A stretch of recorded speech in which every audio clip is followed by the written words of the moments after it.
भारत का युद्ध समाप्त हो चुका था। कुरुक्षेत्र की उस भयानक भूमि पर केवल चीखें और सन्नाटा बाकी था। लेकिन क्या आप जानते हैं युद्ध के बाद का सबसे बड़ा रहस्य क्या था? एक ऐसा रहस्य जिससे आज भी 99% लोग पूरी तरह अनजान हैं। हम सबने पांडवों की जीत देखी, कौरवों का विनाश देखा, पर क्या कभी उस माता पिता के दर्द को महसूस किया है जिनके 100 पुत्रों की चिताएं एक साथ जल रही थीं? आज की यह कथा आपकी पूरी सोच को बदल कर रख देगी। ये कहानी केवल एक हार या जीत की नहीं है।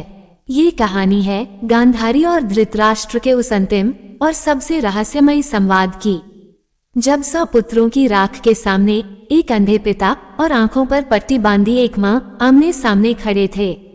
सूरज ढल चुका था। कुरुक्षेत्र की हवाओं में अब भी ताजे खून की गंध तैर रही थी। आसमान का रंग किसी सूखे हुए घाव की तरह लाल हो गया था।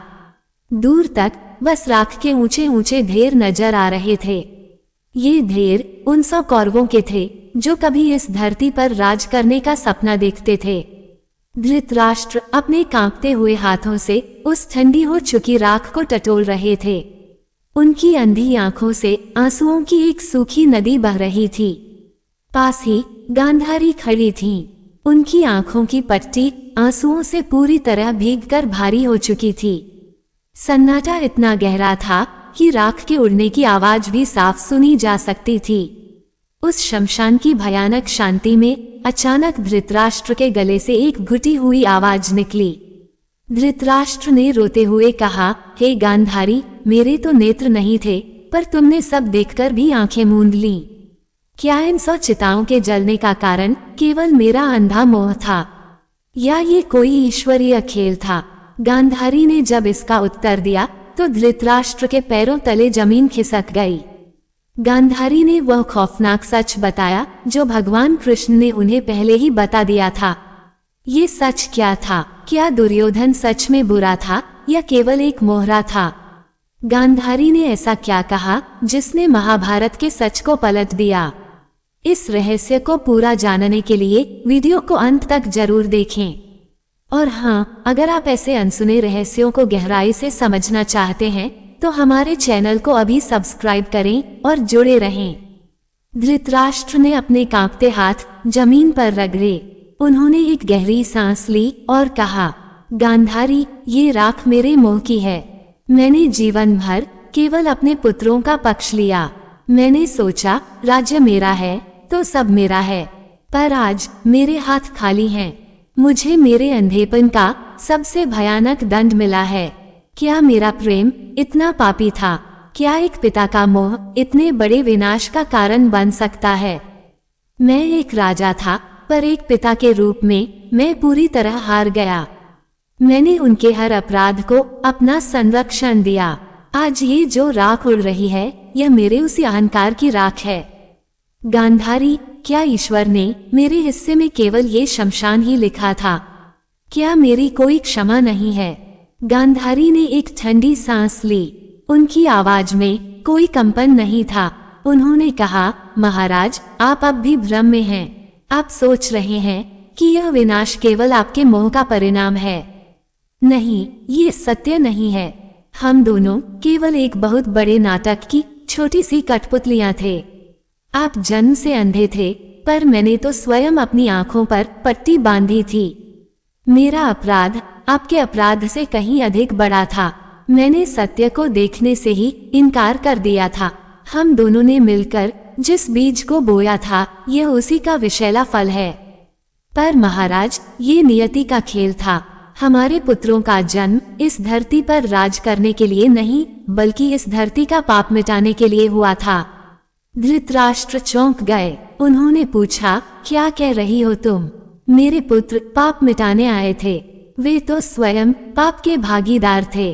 गांधारी ने आगे कहा, महाराज, दुर्योधन कोई साधारण बालक नहीं था।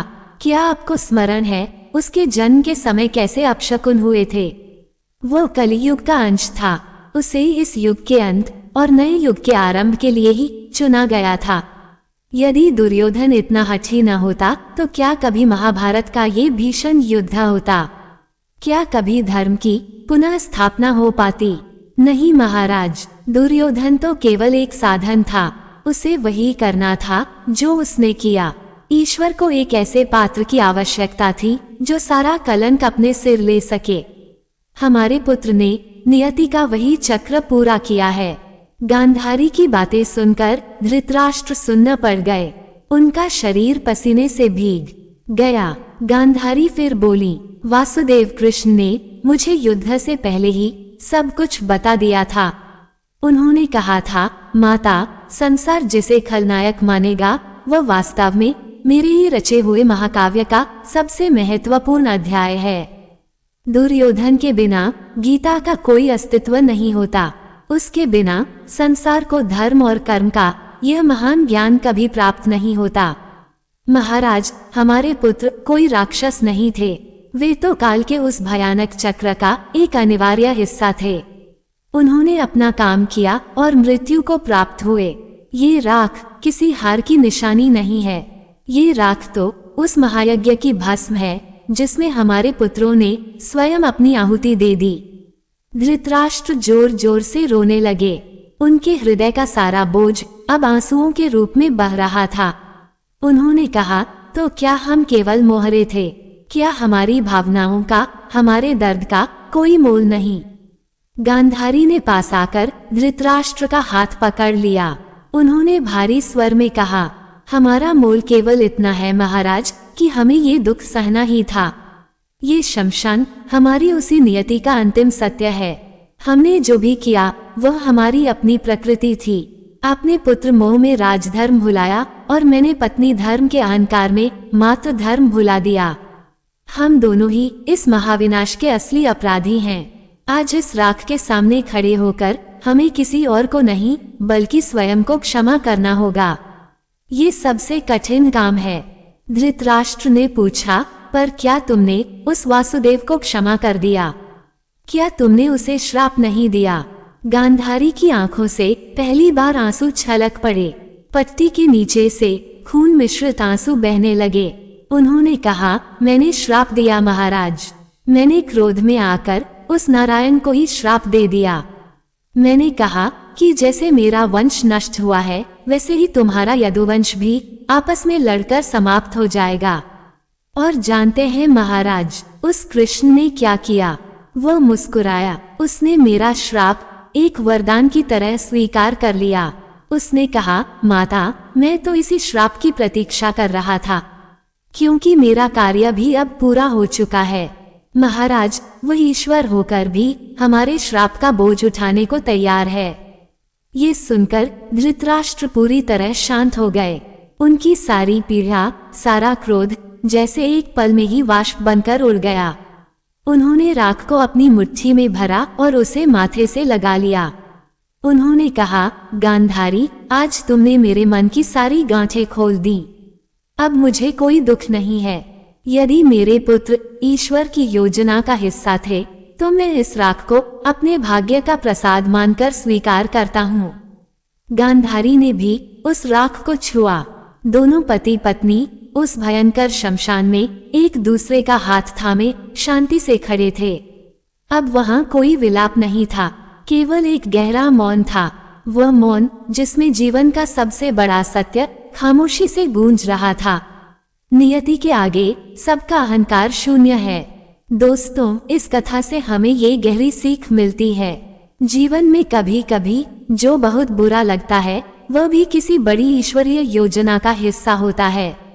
कोई भी पूरी तरह अच्छा या बुरा नहीं होता। हम सब अपनी भूमिकाएं निभा रहे हैं। इसलिए मोह और अहंकार का त्याग करें। जो नियति है उसे स्वीकार करना ही शांति है।